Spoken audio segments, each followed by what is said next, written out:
because I'm unboxing it today over the Melo Ball 3 Hive. Alright, open it up. Look at the box. Cool box. Cool box. Ooh, woo. Look at that iridescent. Let's look at it. Ooh, look at that. Give us that 360. Give us that 360. Ooh, look, let's look at the back. Show me the back. Show me the back. Okay, okay.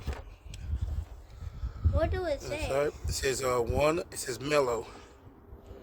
Melo 1. Yeah, and then on the front, let me see the front.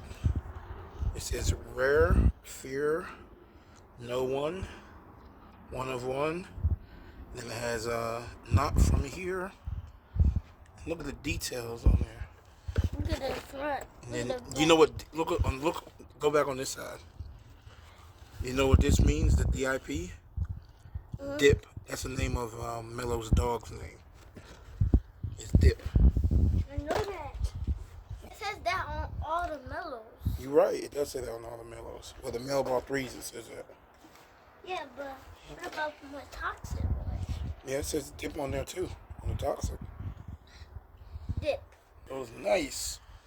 Thumbs up or thumbs down? Dumb. 2 thumbs. 2 thumbs up? Okay. Double thumb. Double thumb? Okay. Let's look at the bottom, put them together. R-A. And then on this way, it says R-A-R-E. R-E. So R-A-R-E, and it says rare on the bottom. What aired? Yeah, rare. Thanks everybody for taking a look at the video. Bye.